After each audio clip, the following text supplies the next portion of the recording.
Sebenarnya IF tuh bagus nggak sih gitu? Awal IF apa sih dok? Iya. Intermittent fasting. Metode 5:2. Namanya alternate day fasting. Namanya OMAD atau one meal a day. Jadi adalah yang time restricted feeding atau yang ada jendela makan gitu.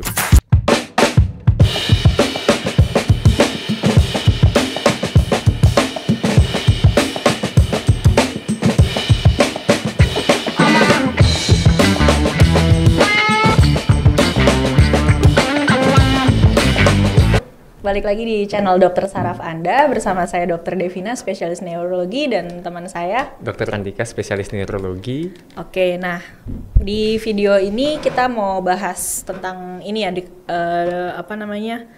puasa ya, atau intermittent fasting. Nah, puasa sekarang berkala. lagi banyak nih yang menjalani intermittent fasting atau kita sebut IF lah ya singkatnya. Tuh. Nah, kemarin sempat ada yang nanya-nanya juga nih, sebenarnya IF tuh bagus nggak sih gitu. Nah, ini ada Dokter Andika salah satu dulu ya, apa masih? Sampai sekarang masih ya? menjalani IF kan? IF, iya.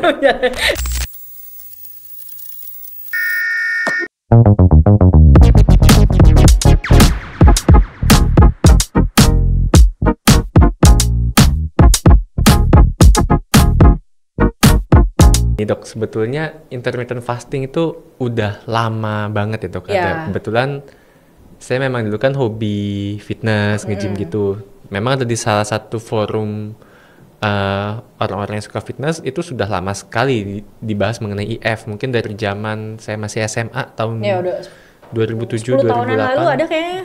Ini 2024. Iya, Ya sudah lama. Zaman dari S1 dulu juga kayaknya udah banyak yang mulai IF kan. Betul. Cuma memang dulu belum terlalu heboh kayak sekarang nih, belum terlalu banyak yang ikutin. Betul. Terus sampai akhirnya adalah salah satu mungkin influencer, selebriti gitu. Orang sangat terkenal lah di Indonesia, dia membuat suatu metode dietnya dengan nama dia yang diadaptasi dari IF gitu. Dia sampai bikin buku dan banyak yang berhasil dengan metode diet yang dia bikin. Dan memang di buku itu dia pun secara fair ditulis ini diadaptasi dari IF gitu, mungkin sedikit modifikasi.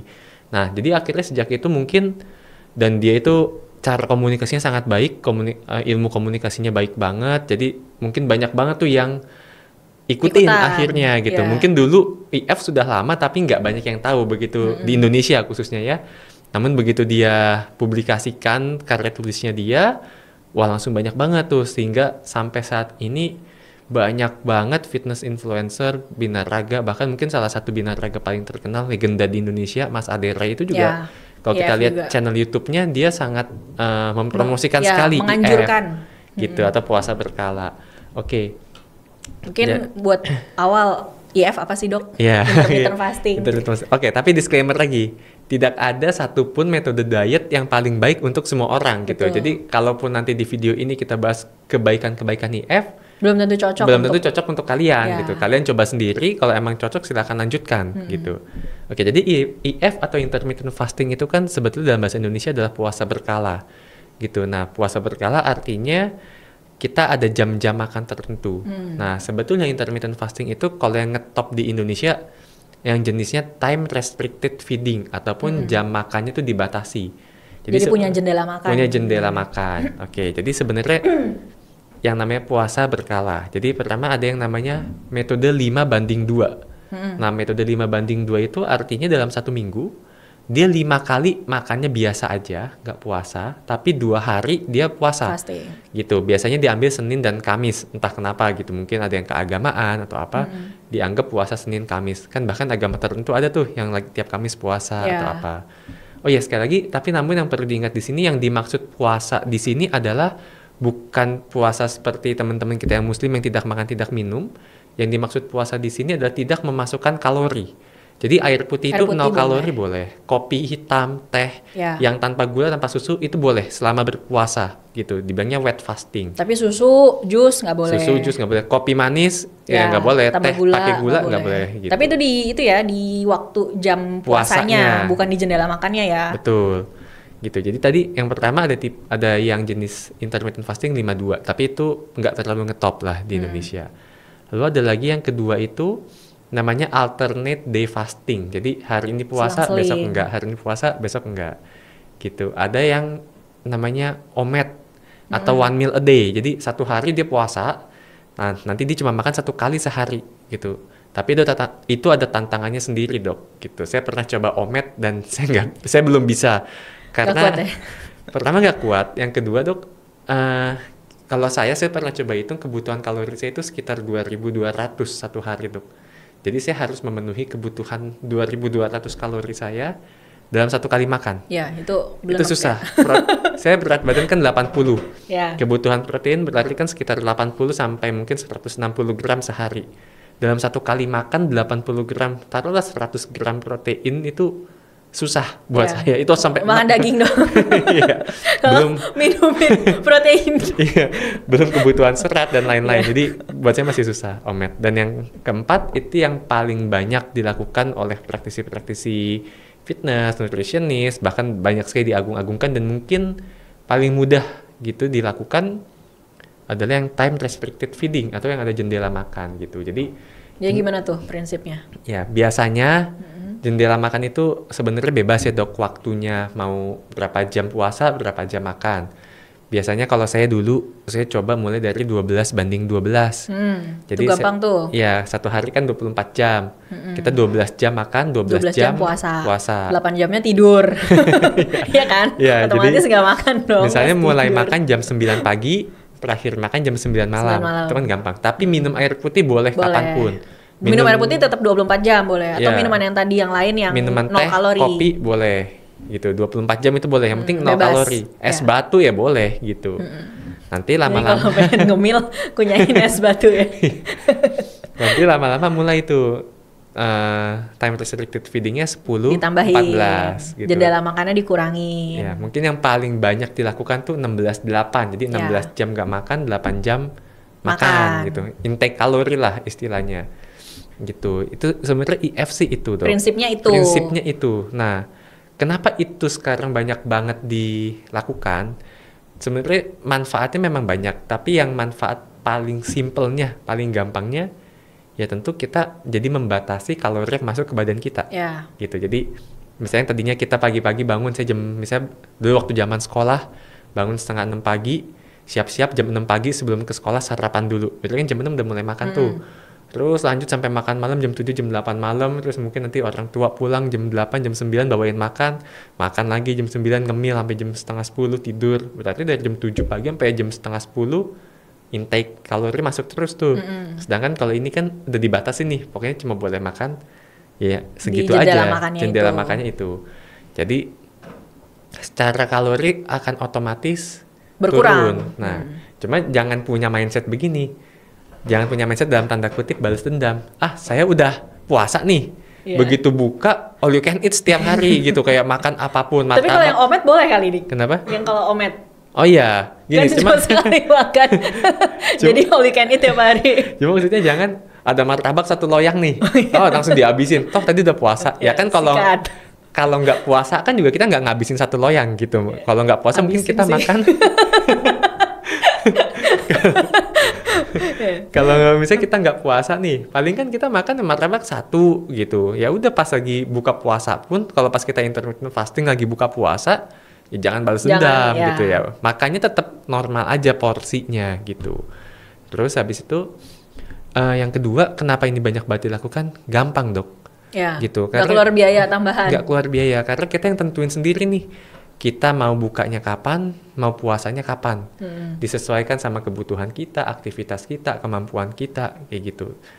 Nah, Tapi ada susahnya, Dok. Emang murah sih, nggak butuh biaya tambahan, tapi butuh komitmen dan konsisten. Itu lebih berat. betul. Dan cenderung lebih lebih banyak toleransinya kayaknya ini untuk. Toleransi gimana maksudnya? Jadi gini, kan jenis diet itu kan ada banyak banget ya, Dok. Cuma kan kalau di Oh, IF itu ini kan bebas ya. gitu. Misalnya saya suka mie, ya udahlah pas lagi buka, yang penting ada kalori Ya. trackingnya juga, kalorinya masih cukup, makan mie ya silahkan gitu, nggak masalah. Mau makan es krim boleh nggak, Dok? Ya selama kalorinya masih cukup Ya, di jendela boleh. makan silahkan aja gitu. Ya. Yang penting kalorinya masih cukup gitu. Jatah Bukan kalorinya, jatah kalori sisa sehari. kalorinya masih ada gas. Betul. Nah, habis itu ternyata di penelitian tuh banyak banget manfaat-manfaat intermittent fasting. Jadi contohnya dia itu bisa menurunkan resistensi insulin. Ya. Gitu. Jadi pasien-pasien diabetes gitu yang biasanya sel-selnya ini punya insulin tapi insulinnya tuh nggak sensitif gitu. Jadi resisten. Nah, itu bisa diperbaiki dengan IF. Bentar dok, nanya dulu, resistensi insulin tuh apa? Biar nggak pada bingung. Oh iya. Oke, jadi mungkin resistensi insulin itu suatu kondisi yang dialami pasien-pasien diabetes ataupun kencing manis diabetes tipe 2. Di mana sebetulnya tubuh itu punya insulin, tapi insulin itu nggak sensitif gitu. Insulin itu adalah suatu hormon, suatu zat itu untuk memasukkan gula ke dalam sel. Jadi kan tubuh kita tetap perlu gula nih. Jadi jangan pokoknya anti gula sampai nggak makan gula sama sekali. Wah, itu salah tuh. Tubuh kita tetap butuh gula, tapi gula itu sumbernya banyak banget ya dok. Nggak cuma gula pasir gitu ya. Gula tuh bisa ya ubi, kentang gitu. Pokoknya sumbernya banyak. Fruktosa, pokoknya nggak cuma ini dong, nggak glukosa doang. Betul. Nah, jadi tubuh ini butuh gula. Sel kita tuh butuh gitu.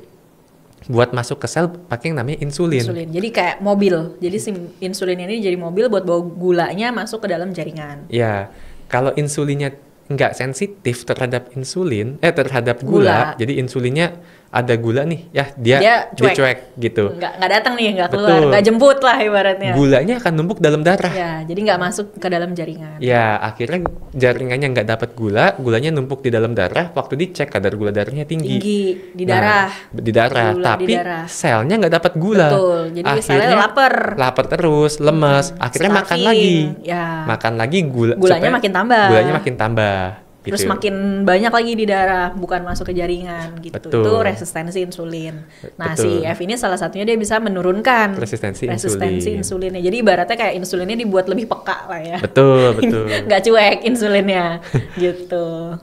Terus ada juga penelitian yang bilang bahwa intermittent fasting ini bisa menurunkan inflamasi gitu. Jadi kita tahu ya kalau misalnya kadar gula darah tinggi itu sebenarnya menimbulkan inflamasi dalam dosis kecil lah ibaratnya, inflamasi ringan tapi jangka panjang gitu. Dia juga bisa ngerusak berbagai organ. Makanya kalau gula darah kita tinggi itu otak tuh nggak langsung rusak, mata nggak langsung rusak, tapi jangka panjang tahunan komplikasinya dari ujung kepala sampai ujung kaki. Bisa stroke, katarak, kaki diabetes, semua lah, ginjal, tapi nggak langsung karena dia inflamasi kronis tapi ringan gitu. Nah, slow but sure. Betul. Jadi katanya IF itu juga bisa menurunkan inflamasi itu. Gitu. Ada juga yang bilang katanya IF itu bisa meningkatkan BDNF. Aduh, apalagi tuh BDNF nih. BDNF itu singkatan dari Brain Derived Neurotrophic Factor, atau ya gampangnya itu suatu zat yang berfungsi untuk kesehatan otak deh, gitu. Jadi otaknya lebih sehat. Makanya banyak penelitian belakangan ini IF digunakan pada pasien-pasien Alzheimer gitu, atau untuk mencegah Alzheimer. Nah, tapi sekali lagi ini kan masih penelitian nih. Apakah itu semua terbukti? Ya, ada yang terbukti, ada yang mungkin masih dalam penelitian, ada yang masih penelitiannya pada hewan gitu. Jadi ada yang penelitian pada tikus, penelitian pada tikus katanya bisa untuk anti aging, jadi memperlambat proses penuaan. Ada yang pada hewan katanya untuk mencegah kanker gitu. Jadi tapi itu masih pada hewan ya? Masih pada hewan. Kalau yang tadi itu meta-analisis sudah ada belum ya? Nah, kalau meta-analisis kebetulan juga saya masih belum baca detail gitu. Tapi udah ada atau belum? Belum kayaknya. Belum ada ya? Karena kayaknya baru ngetop bisa bikin kita. Atau mungkin ya setelah video ini rilis mungkin ada yang bikin. Atau mungkin sudah ada cuma saya masih belum baca. Dapat, ya. Jadi sepanjang sepengetahuan kita. Mungkin, dan sekali lagi kita bukan ahli gizi di sini gitu. Saya cuma sharing, saya cuma orang yang menjalani IF gitu, karena menurut saya cukup mudah dijalankan. Dan ingat, IF tuh nggak untuk semua orang gitu. Jadi kalau emang kalian merasa nggak memungkinkan melakukan IF, masih banyak kok diet lain yang bagus juga, nggak cuma IF. Saya pernah waktu zaman koas itu saya nggak bisa IF. Jadi karena kita koas itu kan kita nggak tahu ya dok ya kapan pulang, terus kapan bisa makan sesempatnya. Jadi pernah tuh saya sekali coba-coba IF, karena kebetulan waktu koas pas buku yang salah satu artis yang ngetop banget di Indo tuh muncul, akhirnya orang ini aja ngelakuin nih IF nih, ya akhirnya saya coba lah IF.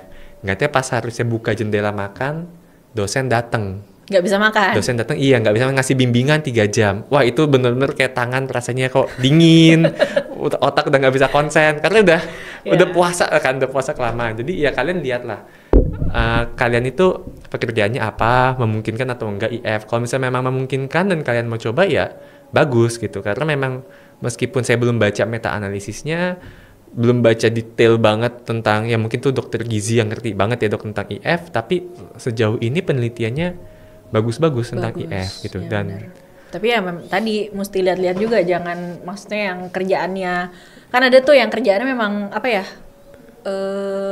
runut ya, atau apa sih maksudnya, jam 7 sampai jam 12 kerja dulu, terus jam 12 sampai jam 1 makan siang, kan Ya, ada tuh yang ada. pasti kayak gitu. Kalau kita kan kalau ada waktu kosong sempetin makan gitu. apalagi waktu pas zaman Iya, koas zaman gitu kan, sekolah. sempet makan. Kalau sempet makan Gitu. jam berapapun, nah itu agak susah tuh mau IF. Dan kalau saya masih kurang menganjurkan, meskipun dia itu bagus untuk pasien diabetes, tapi buat teman-teman yang mengalami diabetes tapi kadar gulanya belum terkontrol, masih Hati-hati fluktuatif. Kalau saya justru sebaiknya Jangan dulu. Jadi kontrol dulu sampai kadar gulanya udah bagus, dan sebelum melakukan IF konsultasi dulu ke dokter penyakit dalam. Apalagi buat teman-teman yang mungkin pakai insulin. Oh iya benar. Gitu ya kan, kan ada insulin yang ada waktunya toh. waktu suntik sehari 3 kali, ada yang suntiknya malam. Gitu. Nanti pas giliran abis suntik dia nggak makan. Betul, atau mungkin teman-teman yang ada luka di lambung atau ulcus peptikum, ulcus peptikum atau Nah tukak ya itu lambung buat yang gitu. Jadi, sakit-sakit mah itu boleh nggak sih? nah kalau sakit mah itu kan biasanya kan 80 sampai 90% kan dibilangnya dispepsia fungsional, artinya nggak ada luka di lambung. Kalau itu lebih cenderung aman. Tapi kalau sampai ada yang infeksi bakteri di lambung sampai luka, kalau itu saya juga sebaiknya sebelum usah. melakukan IF konsul dulu ke dokter boleh penyakit apa dalam. enggak? Jangan Gitu. tedeng aling-aling semua hajar bleh. Iya, jadi jangan, oh kata si ini IF bagus, kata si ini coba. IF bagus, kata si ini, oh kata dokter saraf Anda IF bagus. Akhirnya tanpa mengetahui penyakit, nggak peduli kondisi Nggak taunya tubuh, ada, hajar semua iya, IF. ada tukak lambung, yang Iya. ada berdarah. Cari Gitu. perkara namanya. Iya. Nah, jadi mungkin kalau teman-teman di sini masih banyak yang mau penasaran sama IF, intermittent fasting, mau kita bicarakan lebih detail, mungkin nanti kita bisa undang dokter spesialis gizi kali Oh dok iya, ya. boleh. Dokter spesialis gizi buat bahas lebih detail mengenai keuntungannya sebenarnya apa aja sih IF ini, gitu. Siapa aja sih yang sebenarnya nggak boleh IF. Cuma ya tadi yang kita bahas kan overall ya, Ya. gitu. Ya overview singkatnya saja lah. Gitu. Serba-serbi. Iya. Ingat ya sekali lagi ya, tidak ada satupun diet yang paling baik untuk semua orang. Itu sih Jadi yang mesti penting. lihat-lihat dulu, tergantung kamu cocoknya yang mana. Betul. Gitu. Dan bisanya yang mana, bukan cuma cocok ya. Iya. Bisanya yang mana, jangan kayak tadi misalnya ada penyakit tukak lambung atau yang lain, atau diabetes gulanya belum terkontrol, terus cocok nih IF nih, bisa nih, gue nih bisa Iya. ya. Nggak taunya. Takutnya malah drop, gula darahnya kita yang disalahin. Makanya repotnya cari perkara. Iya. Jadi ya mesti cocokin juga, lihat-lihat juga background kesehatannya, bisa atau tidak untuk melakukan diet tersebut. Ini berlaku juga bukan cuma buat IF ya, tapi Iya, yang untuk diet-diet semua lain juga diet. seperti itu. Gitu. Jadi jangan lihat influencer ini. Contoh lagi misalnya, ada influencer fitness terutama luar negeri gitu, makan sehari 4.000 kalori. Badannya gede, bagus. Diikutin makan sehari 4.000 kalori tanpa tahu kondisi badannya dia yang ada Iya. gemuk gitu, penyakitan gitu. Iya, itu penting tuh. Maksudnya jumlah kalori setiap orang itu berbeda. Iya. Jadi saya sama Dokter Andika juga beda jumlah kalorinya. Jadi jangan, saya nggak bisa ngikutin jumlah kalorinya dia per hari, itu udah banyak banget buat saya. Gitu. Jadi mesti lihat-lihat juga. Tentuin kalau mau diet, lihat dulu kalori kamu seharinya itu perlunya berapa. Gitu. Jadi jangan sampai kurang. Kalau kurang lemes nanti nggak bisa ngapa-ngapain. Jangan sampai kelebihan juga, bahaya. Gitu. Betul. Oh dok, bentar dong, nanya ada satu. Kalau misalnya pernah tahu tuh ada yang jadi dia IF, tapi awalnya kan misalnya kayak 16 jam puasa, 8 jam. 8 jam makan, terus makin lama makin naik yang puasanya kan, sampai akhirnya 24 jam nggak makan. Boleh nggak tuh? Boleh, jadinya dia jadi yang alternate day fasting. Hari ini makan, besok enggak. Hari ini makan, besoknya enggak. Tapi air putih tetap terus. Air putih tetap wajib, gitu. Oke. Jadi kira-kira ya IF seperti itu ya? Ya. Apa namanya? Gambaran singkat. Jadi buat yang pengen tahu tentang IF, kalau mau ada pertanyaan lagi, boleh nanti tulis di kolom komentar. Terus kalau Nanti ada waktu kita undang spesialis gizi ke sini. kita bahas nanti lebih dalam lagi. Soalnya ini hanya sepengetahuan kita. Sebagai dokter saraf Anda. Dokter saraf.